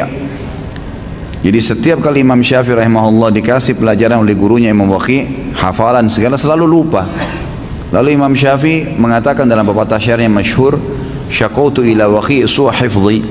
Saya mengeluhkan kepada Imam Waqi' tentang buruknya hafalanku, setiap hafal pasti lupa. Fa arsyadani ila tarkil ma'asi. Maka dia perintahkan saya untuk meninggalkan dosa, maksiat. Imam Syafi'i bingung, dosa apa nih yang saya lakukan gitu. Dia coba bermuhasabah dalam kegiatan sehari-harinya. Umumnya semuanya sudah berusaha dijaga, makanannya, minumannya, pakaiannya, halal, pergaulannya, bagus-bagus saja gitu. Maka dia lalu mulai melihat, ternyata gitu kan, kalau beliau mau jalan dari rumahnya ke rumahnya Imam Waqi' melewati sebuah pasar. Dan waktu itu di pasar itu masih ada perempuan-perempuan yang tidak pakai jilbab. Kadang-kadang di pasar itu ada transaksi-transaksi yang haram, ada kezaliman. Maka Imam Syafi'i bilang, tinggal ini nih yang saya belum coba nih. Ini beliau cuma lewat ya di pasar itu, nggak mampir, nggak punya toko di situ, nggak ikut transaksi. Kemudian beliau bilang, saya ganti jalurnya. Tadinya lewat di depan pasar, sekarang lewat belakang pasar. Dia nggak lihat pasar lagi. Ke rumahnya Imam Waqi'. Lalu dia hubungkan perkataan Imam Waqi' setelahnya, wa akhbarani bi anna ilma nur wa nurullahi la yu'ta li 'asi. Dan disampaikan kepada saya bahwasanya ilmu itu adalah cahaya dari Allah, dan cahaya Allah tidak bisa dikasih, tidak bisa didapatkan kecuali pada orang yang bermaksiat.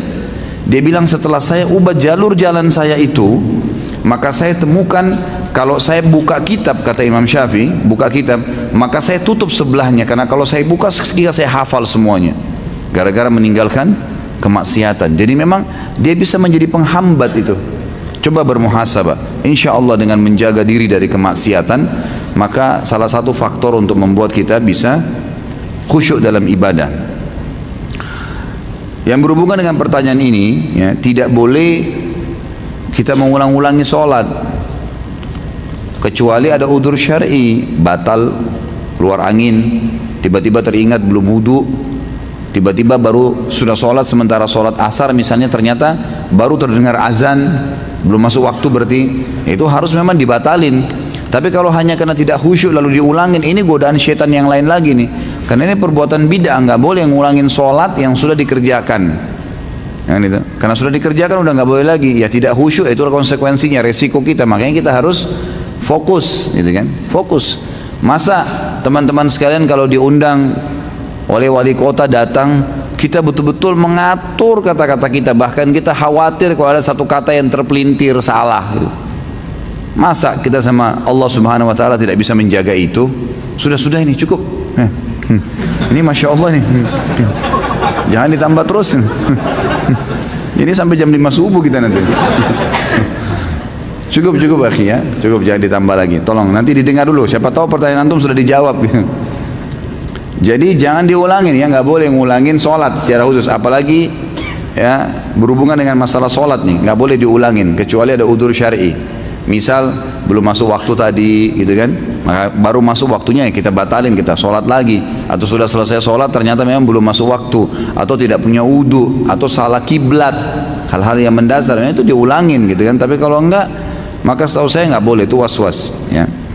Apakah saya kena penyakit was-was? Ya jelas penyakit was-was, dan saya sarankan yang bertanya ini membeli buku yang pernah saya bawain, itu judulnya Bahaya Penyakit Was-was, dan di situ ada solusi-solusinya, terbitan Pustaka Tazkiyah, harganya kurang dari Rp20.000.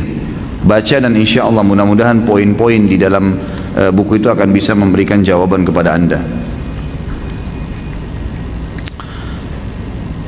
Salahkah jika seseorang memiliki sifat yang tidak disukai pasangannya, misal tidak romantis? Ya patokannya agama ya. Seorang muslim itu dia harus punya patokan agama. Selama agama perintahkan kita kerjakan, wajib atau sunnah. Selama agama larang kita jauhi, haram atau makruh, itu patokannya kan. Makanya saya sering bahasakan, setiap muslim di atas kepalanya ada bendera tulisannya Islam. Dia harus kembali kepada itu semuanya. Substansial bahasan, sifat misalnya karakter, suami istri tidak romantis, tanya, romantis itu perintah agama atau bukan? Tidak romantis perintah agama atau bukan? Gitu kan? Jelas dalam agama kita disuruh romantis, cuman memang penjelasan romantis ini yang mesti dijabarkan. Banyak ikhwat dan akhwat salah faham nih. Jadi romantis itu ada orang hanya terkurung di substansialnya lagi romantis. Misal bagi dia romantis itu kalau SMS tulis kata-kata sayang, kalau lupa tulis kata sayang nggak romantis. Ya, gitu. Tapi dia lupa nih, pasangannya kalau tidur sudah pakai minyak wangi, udah ngobrolnya enak, itu nggak romantis bagi dia. Romantisnya kalau tulis SMS dengan sayang, ini salah gitu kan. Itu salah satu cabangnya. Termasuk dalam agama kita, dalam bahasan ilmu tarbiyah namanya, ilmu pendidikan dan ilmu kejiwaan dalam Islam, keromantisan itu masuk di dalamnya adalah kalau pasangan bisa mengerti tentang keadaan pasangan, itu romantis. Misal pasangan kita lagi sedih, kita mengerti, dan itu pada saat itu kita malah menghiburnya, itu romantis tuh, yang orang tidak pikirin tuh, karena selalu pikirannya romantis itu hanya kalau bercumbuan, hanya kalau ketawa-ketawa. Enggak, suka duka selalu bersama itu namanya romantis, gitu kan. Jadi pada saat pahit pun keadaan pasangan kita lagi sedih, kita lagi ada keperluan, ya sudah kita redam kemauan kita, baru saya bilang jangan ditambah. Baik, karena orang tua kita hormatin, jazakallahu khair. Jadi fahamin itu definisi romantisnya dulu, ya. Tentu ini saya berikan poin ini dulu ya, artinya coba lihat ke semua lini kehidupan, dan kadang-kadang ada hal-hal yang membuat mungkin misal suami lagi pusing dengan pekerjaannya, utangnya banyak, mungkin orang tuanya bercerai, apalah masalah-masalah yang dihadapin sama dia gitu kan. Mungkin di tempat kerja ada masalah yang sedang dihadapin, mungkin dia diberikan tugas-tugas yang beban berat, sementara istri di rumah butuh, dia masakannya pengen diicipin sama suaminya pulang telat karena kelaparan di jalan, makan di pinggir jalan, sudah lapar, sudah nggak tahan lagi, Baik, alami seperti itu. Kemudian dia pulang ke rumah, istrinya bilang, makan dong. Aduh, saya sudah kenyang tadi. Nah, patok saya sudah makan. Di sini keromantisan yang terjadi adalah kalau istri mengatakan, ya sudahlah, nggak apa-apa. Itu termasuk romantis. Atau si suami mengatakan, baiklah saya makan sedikit ya, tapi memang saya sudah kenyang. Cuma supaya tidak mengecewakan kamu, saya makan, gitu kan? Dimakan sebagian. Kita bagi dua ya, gitu kan? Kan begitu. Itu masuk dalam romantis. Jadi kita mengerti keadaan pasangan adalah bagian daripada itu. Ini satu sisi. Sisi yang lain, memang teman-teman sekalian, orang berumah tangga itu, kata para ulama, syaitan akan berusaha mengangkat keromantisan itu. Orang kalau suami istri, walaupun pasangannya itu bersih, wangi, seringkali dibuat males gitu. Seringkali dilihat sama dia sesuatu yang biasa saja, gitu kan. Tapi kalau sama pacarnya biar nggak sikat gigi mau dicium, gitu kan. Kalau pasangannya sudah bersih nggak mau, ini gimana ini? Haram. Syaitan hiasi di sini, setan. Karena syaitan itu bisa meredam syahwat, bisa memberikan syahwat, bisa membuat orang marah, bisa membuat orang tidak marah, gitu kan. Bisa kadang-kadang orang cuman duduk sebentar dibuat mengkhayal apa sama syaitan, bisa tiba-tiba syahwatnya bangkit seketika, gitu kan. Maka syaitan bisa menguasai. Makanya kita selalu beristiadah, gitu kan. Istiadah, a'udzubillahi minasyaitonirrajim. Dan ketahui bahwasanya romantis bagian daripada ibadah. Ibadah itu. Jadi kita baik dengan pasangan, gitu kan. Kita ramah dengan dia, kita ingatkan kalau dia salah. Itu semua bagian daripada keromantisan dan termasuk tadi pengertian terhadap keadaannya. Adakah cara untuk menarik kembali janji atau nadar yang telah terucapkan oleh seorang? Misal, dulu pernah janji sama Allah untuk tidak mencuri lagi. Kalau mencuri lagi, tindakan apa ini? Kalau mencuri lagi, timpakan kesialan apa ini? Kalau mencuri lagi, saya nggak ngerti ya. Baik, sebulan setelah janji itu dia mencuri lagi dan benar tertimpa sial, gitu kan. Bagaimana caranya agar kesialan itu bisa hilang? Saya tidak tahu ya yang dimaksud kesialan ini seperti apa, tapi yang jelas kalau dalam bahasa agama kita, al-jaza min jinsil amal, kata Nabi SAW. Balasan akan datang sesuai dengan kadar perbuatan seseorang, gitu kan. Dan ini sudah salah satu dosa besar pernah kita bahas masalah poin itu. Balasan akan datang sesuai dengan kadar perbuatan seseorang, tapi saya tidak ingat urutannya. Yang jelas panjang lebar saya jelaskan waktu itu. Kalau kita menggibah, kita akan digibah. Kalau kita mencuri, kita akan dicuri, kan gitu. Itu umumnya. Jadi jangan heran setelah antum taubat pun tiba-tiba kita digibah. Coba muhasabah, mungkin dulu sebelum mengenal sunnah masih sering menggibah orang. Maka ini efek jerahnya, gitu kan. Udahlah pembersihan dosa, sabarin aja. Ya sudahlah, alhamdulillah ya Allah, mudah-mudahan kau jadikan ini pembersihan dosa saya. Udah nggak usah ikut-ikutan, sibukkan diri dengan membaca Al-Quran tentang kegiatan positif. Seperti itulah ya. Nah, saya tidak tahu yang maksud sial ini seperti apa, tapi kalau balasan atas pencurian memang ada. Dan perlu Anda tahu, kalau mencuri itu adalah dosa yang berhubungan dengan hak adami, haknya Adam, Bani Adam, anak Adam ya. Kalau ini harus dengan taubat dan mengembalikan haknya orang yang diambil barangnya, gitu. Kalau dia melakukan perbuatan dosa, mencuri atau yang lainnya, tetap dia harus taubat lagi. Kemudian dia menghubungkan, kalau dosa dia karena untuk Allah, hubungan sama Allah saja, seperti orang berzina, orang tidak sholat, orang tidak zakat, ini berhubungan dengan ya Allah SWT, dia taubat. Dia taubat cukup insya Allah, taubat nasuha dengan 3 syaratnya, meninggalkan dosa itu seketika, menyesal dan tidak berjanji sama Allah tidak akan mengulanginya. Yang kedua, kalau dia dosanya berhubungan dengan manusia, maka harus bertaubat sama Allah dan diikuti dengan mengembalikan haknya, harus seperti itu ya. Insya Allah kalau memang dia sudah mengembalikan haknya orang ini, dia akan dimaafkan oleh Allah Subhanahu Wa Taala. Walaupun orang itu masih marah, yang penting kita sudah berusaha. Ada orang pernah kita gibah, kita sampaikan maaf ya, saya dulu tidak ngerti agama. Sekarang saya baru paham ternyata tuh nggak boleh. Saya pernah menggibah kamu, maafin saya. Oh saya nggak mau maafin kamu, nggak apa-apa. Yang penting kita sudah bilang. Yang penting tulus meminta maaf, walaupun dia belum maafkan, insya Allah sudah diampuni oleh Allah Subhanahu Wa Taala. Asal kita tulus. Cuma yang jadi masalah kalau kita belum menyampaikan maaf, karena dia masih punya hak secara hukum agama. Kalau yang dimaksud adalah ada cobaan datang karena perbuatan dosa kita lakukan, ya perbanyak istighfar, dan kita harus tahu itu adalah pembersihan dosa kita. Kalau yang dimaksud sial ini mungkin ada sesuatu yang menimpa dia merupakan cobaan, insya Allah akan terangkat setelah dia taubat nasuha. Salah satu sunnah saat menikah adalah berdoa dengan menyentuh ubun-ubun istri agar terhindar dari keburukan istri. Apakah kalau kita tidak melakukannya, tidak melakukan sunnah itu, kita akan terkena keburukan sang istri dalam rumah tangga? Ya, secara zahirnya hadis begitu.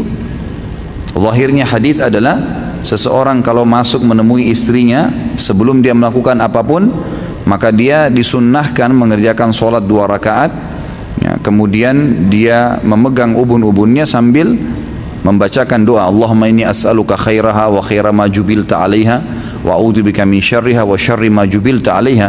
Ya Allah, aku minta kebaikannya dan kebaikan yang kamu bebankan padanya, dan saya menjauhkan diri dari keburukannya dan keburukan yang terbebankan padanya. Doa ini juga dilakukan kalau kita memiliki kendaraan baru, karena memang disunnahkan oleh Nabi SAW memegang ubun-ubun istri atau memegang bagian depan hewan tunggangan. Kalau kita sekarang juga termasuk mobil, motor, pada saat baru dibeli belum ditunggangin, ya, belum dinaikin, maka kita memegang dan sambil membaca doa ini. Ya, gitu. Kalau kembali kepada istri, memang ini doa, gitu kan? Dan bagi suami-suami di sini yang hadir, ya, gitu, kalau yang belum nikah ya apa boleh buat, sabar gitu. Jadi yang suami-suami yang hadir di sini tentunya belum terlambat. Kalau dulu antum belum tahu hukumnya dan belum dilakukan, sekarang bisa lakukan. Pulang sebentar, maaf ya, saya pegang ubun-ubun, saya mau berdoain dulu, gitu kan. Tapi ini didoain ya, karena saya menjalankan sunnah Nabi. Jangan bilang saya doain supaya saya jauh dari keburukanmu. Nah, ini kurang tepat, gitu. Jadi kita bahasakan karena menjalankan sunnah Nabi Sallallahu Alaihi Wasallam. Kiat-kiat apa saja agar doa kita mudah diijabah? Tentu saja ikhlas, ada 5 poin. Ikhlas karena Allah Subhanahu wa taala. Yang kedua, tidak tergesa-gesa. Ini sudah sering saya sebutkan dalam mengucapkan dan menunggu dan menikmati proses daripada ijabah doa itu. Kita kalau lapar, ya Allah hilangin lapar saya. Laparnya nggak langsung hilang. Ada prosesnya, dapat makanan. Makanannya pun kalau sudah dipegang di tangan belum hilang. Harus dikunyah dulu, setelah dikunyah masuk ke perut, diproses dengan usus, baru laparnya hilang. Capek, Allah buat kita ngantuk, tidur dulu berapa jam, baru hilang capeknya, dan seterusnya.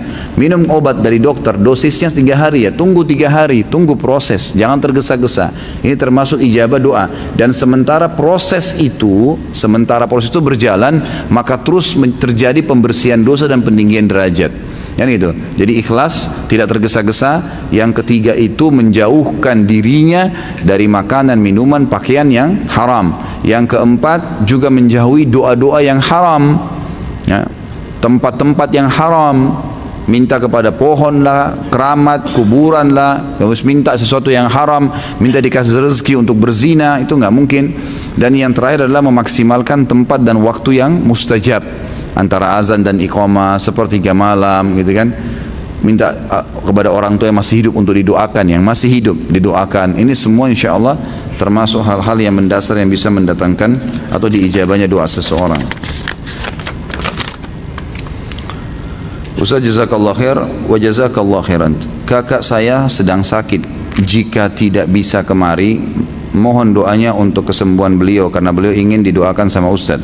Mau tanya Ustaz, apa hukum mengucapkan laknatullah pada tokoh-tokoh jahat yang belum meninggal, seperti Presiden Syria Bashar Assad, ya? Taib, ahsanallahu ilaikum. Tentu pertama kita doakan insya Allah, bukan cuma kakak antum tapi seluruh muslimin dan muslimat di seluruh pelosok dunia. Kita yakin Allah SWT sekarang sedang melihat kita, karena memang Dia maha melihat, maha mendengar. Dan kita memohon dengan namanya Allah yang paling agung, yang kalau dipanggil dengan nama itu Allah, maka secara otomatis Dia akan terima doa-doa dan Dia akan mengampuni dosa-dosa, agar menyembuhkan kakak antum ini, kakak penanya tadi, dan seluruh muslimin yang sedang tertimpa sakit, dan juga seluruh orang yang sedang terlilit utang, insya Allah dilunasi utang-utangnya. Hukum mengucapkan laknatullah boleh, semoga Allah melaknat, kalau orang itu layak mendapatkan laknat. Semua orang yang telah melakukan perbuatan yang melampaui batas dan sudah sampai padanya kebenaran boleh dilaknat. Ini syaratnya ya, tapi tidak boleh laknat sama sembarangan orang. Nggak boleh kena tetangga kita orang non muslim, kita belum pernah dakwain lalu kita mengatakan semoga Allah melaknatnya. Itu nggak tepat. Tapi kalau kita sudah, dia sering mengganggu kaum muslimin, kita sudah coba ingatin, kita udah kasih buku, udah diingatin macam-macam, ternyata dia lisannya tajam, bahkan dia banyak memerangi muslimin, maka kita boleh mengatakan semoga Allah melaknat. Laknat itu artinya kita mendoakan agar berkah hidupnya diangkat, ya, berkah hidupnya diangkat. Dan ini tidak boleh sembarangan, karena kata Nabi SAW dalam hadis Bukhari, laknat itu kalau terucapkan dari lisan seseorang maka dia akan naik ke langit, maka dia di langit itu akan ditutupkan pintu baginya, dan dia balik ke kiri kanan juga ditutupkan pintu baginya, maka dia kembali ke bumi dan dia temukan juga bumi tertutup baginya, tidak bisa masuk ke dalam bumi. Maka di hadapannya hanya orang yang mengucapkan dan orang yang dijadikan target. Kalau orang yang sedang jadikan target layak mendapatkan laknat itu, maka laknat itu akan ke sana. Tapi kalau tidak layak, maka akan kembali kepada pengucapnya, gitu kan. Laknat itu sudah pernah saya sebutkan ya, itu pengucapan doa-doa yang sial, yang tidak baik, seperti mengatakan mobilnya bannya kempes, sial kamu, gitu kan. Atau diucapin ke pasangannya atau kepada anaknya. Dan ini yang dikatakan oleh Nabi SAW, jangan kalian ucapkan kata-kata yang tidak baik untuk diri kalian, keluarga kalian, dan harta kalian, karena bisa saja malaikat lewat dan mengaminkannya, maka terjadilah, gitu kan. Jadi ini yang dimaksud dengan laknat tadi. Jadi kita boleh saja kalau kita ucapkan. Kalau kayak Bashar memang yang sudah layak diucapkan. Kalau Bashar itu bukan hanya sekedar diucapkan masalah dia dikena laknat, semoga Allah SWT memang menyelesaikan permasalahan yang sedang dilakukan. Sudah berapa ratus ribu kaum muslimin yang dibantai sama dia dengan tidak merasa itu dosa, gitu kan. Orang seperti ini sudah sangat luar biasa ini. Kalau yang saya tahu, para ulama sudah membolehkan mengucapkan doa-doa yang seperti itu. Jika anak sudah meminta untuk menikah, namun orang tua merasa anak itu belum mapan karena baru bekerja 3 bulan di kantor yang baru, kondisi ekonomi orang tua juga sedang tidak baik, maka orang tua menginginkan untuk diundur rencana pernikahan anak tersebut minimal tahun depan dengan alasan supaya lebih matang persiapan dan juga lebih mapan. Apakah alasan orang tua tersebut syar'i? Tentu disesuaikan dengan kondisi ya. Kondisi, misal memang orang tua ini betul-betul dalam kondisi tahu dia membutuhkan penghasilan anaknya, dan anaknya ini mau berbakti, terutama kalau anak ini laki-laki ya, dan orang tuanya tahu ini dia butuh berbakti, karena Nabi SAW mematok setiap anak laki-laki itu statement dalam hadis Bukhari, anta wa malika li abik, kau dan hartamu milik ayahmu. Ini pada saat seorang sahabat pernah mengeluarkan sedekah, gitu kan. Maaf, dia pulang ke rumah, dia temukan ayahnya datang menemui anak mantunya, istrinya si anak ini, lalu meminta sebagian uang karena kebutuhan yang mendesak. Lalu si istri, anak mantu, memberikan. Setelah pulang suaminya disampaikan, tadi ayahmu datang dan minta uang, saya kasih. Rupanya si anak ini nggak terima, lapor kepada Nabi SAW, ya Rasulullah, ayah saya begini. Maksudnya kok bisa gitu, nggak nunggu saya, gitulah, kayak ngeluh ya. Maka Nabi SAW mengatakan, kamu dan hartamu milik ayahmu. Jadi kalau kita lihat kondisional ya, kalau memang si ayah ini mungkin betul-betul tahu dia lagi sakit, dia butuh, dia mungkin selama ini sekolahkan anaknya, kondisinya memang begitu, dia butuh, minta hanya ditunda tahun depan, itu satu sisi. Sisi yang lain, si anak juga masih bisa mengontrol syahwatnya, dalam arti kata insya Allah tidak terus pada yang haram, maka lebih baik diikutin orang tuanya, ditunda saja, itu masuk udzur syar'inya. Tapi kalau tidak, hanya karena tadi, kalau selama ini alasan yang tadi saya baca ini hanya sekedar urusan duniawi saja ya, hanya karena dianggap baru 3 bulan kerja, hanya dianggap karena takutnya belum mapan, gitu kan, maka ini tidak cukup ya. Apalagi kalau dipertemukan dengan kondisi anak yang memang butuh istri, nggak bisa ditunda. Saya sering nasihatin banyak sekali orang tua di pengajian-pengajian saya untuk tidak menunda pernikahan anaknya. Dan kalau masalah anaknya nanti takut khawatir menikah butuh biaya segala, ya biar anaknya menikah dengan orang yang sepadan, gitu kan. Saya sudah sering sampaikan itu, menikahlah dengan orang gajinya cuma 2 juta per bulan, yang menikah dengan orang yang sepadan, baik keluarganya, mungkin orang-orang yang bisa yang menjangkau gaji itu, dan juga tetap tidak mengganggu ya pendapatan dia untuk diberikan kepada orang tuanya. Jika anak tersebut tidak mengikuti keinginan orang tuanya, apakah tetap mendapat ridha Allah? Tentu saya bilang tadi, sesuai dengan kondisional. Kalau ayah dan orang tua ibu ini cuma sekedar karena malu dengan masyarakat, menganggap nggak usah dululah, maka tidak ada udzur syar'i. Orang tuanya di sini tidak wajib dipatuhi, apalagi dalam kondisi anaknya memang mendesak. Dia takut kalau dia tidak nikah nih berzina nanti. Maka di sini dia mendahulukan, dia menikah saja, nggak masalah. Gitu kan, bukan saya ajar supaya durhaka dengan orang tua, tidak, karena di sini dia akan terjerumus pada yang haram, dan kalau melanggar pada yang haram apalagi dosa besar, berarti masuk dalam hadis Nabi SAW, la ta'ata li makhlukin fi ma'siyati khaliq, tidak boleh patuh pada makhluk pada hal yang berbau pada maksiat kepada Allah. Bisa saja dia nanti maksiat tuh, dia zina kalau dia enggak nikah, gitu kan. Maka di sini mungkin dia bisa mendahului orang tuanya, khusus poin ini. Tapi ya lebih baik tentu kalau mencari ridhonya, gitu kan, berusaha untuk ngobrol baik-baik, menjelaskan dan seterusnya.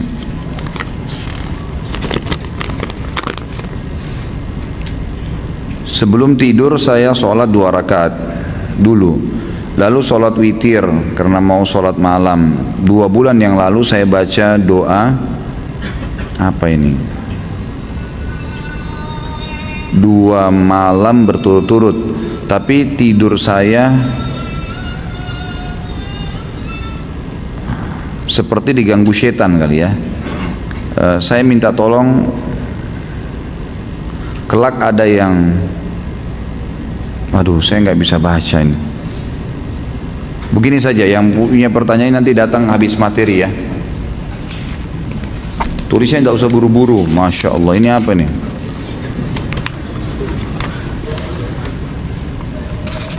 Nah, ini ada buhul-buhul nih. Gambar harimau. Assalamualaikum warahmatullahi wabarakatuh. Ustaz Khalid Afwan, jika sebelumnya menanyakan tema dosa besar syirik, Anda mau konsultasi saat ini karena ada udzur kami sementara pindah rumah ke tempat mertua. Anda menemukan di rumah itu banyak sekali foto-foto, pajangan, artifaks, wafak, patung dan lain-lain. Mertua Anda sudah pensiun. Dulu ketika masih dinas keluar kota Papua, Kalimantan dan lain, beliau suka bawa cenderamata berupa artefak, wafak dan patung dan seterusnya. Ini saya sempat fotoin dan lampirkan beberapa. Ini raja atau bukan Ustaz? Dipasang di belakang pintu seperti kaligrafi dengan tulisan Arab bergambar harimau. Ana mau cabut namun sama istri nggak boleh, alasannya ini bukan rumah kamu. Kamu di sini kan numpang. Ana harus bagaimana Ustaz?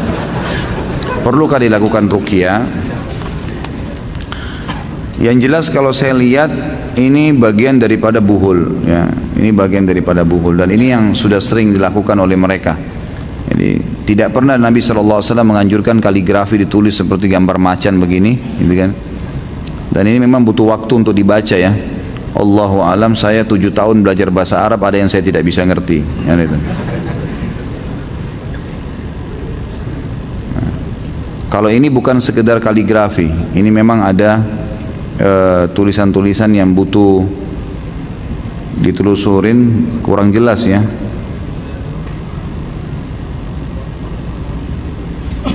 Ya, tapi umumnya gambar-gambar seperti ini, gambar pedang, di dalamnya ada tulisan, gambar hewan seperti ini bagian daripada buhul-buhul. Ini biasanya alasannya untuk menjaga rumah, untuk menjaga keluarga dari hal-hal yang buruk. Nah, karena orang Islam yang minta, maka secara otomatis diberikan itu ditulis dalam bahasa Arab. Ini kepala manusia dari batok kelapa, dari irian, dan wafak dari kayu yang diikat serabut dari ekor binatang. Subhanallah. Ya, ini semua bagian daripada buhul-buhul yang saya tahu ya. Kalau bukan diistilahkan juga raja, karena raja yang saya tahu biasanya ditaruh di rumah, ya, di atas rumah, di atap rumah. Kalau ini memang biasanya buhul yang ditaruh di rumah, biasanya ini untuk kekebalan, kalau yang seperti ini, gambar-gambar ini, atau misalnya menjaga keluarga dan seterusnya. Kalau saran saya memang jangan dicabut dulu, tapi caranya adalah tanyakan baik-baik sama mertua.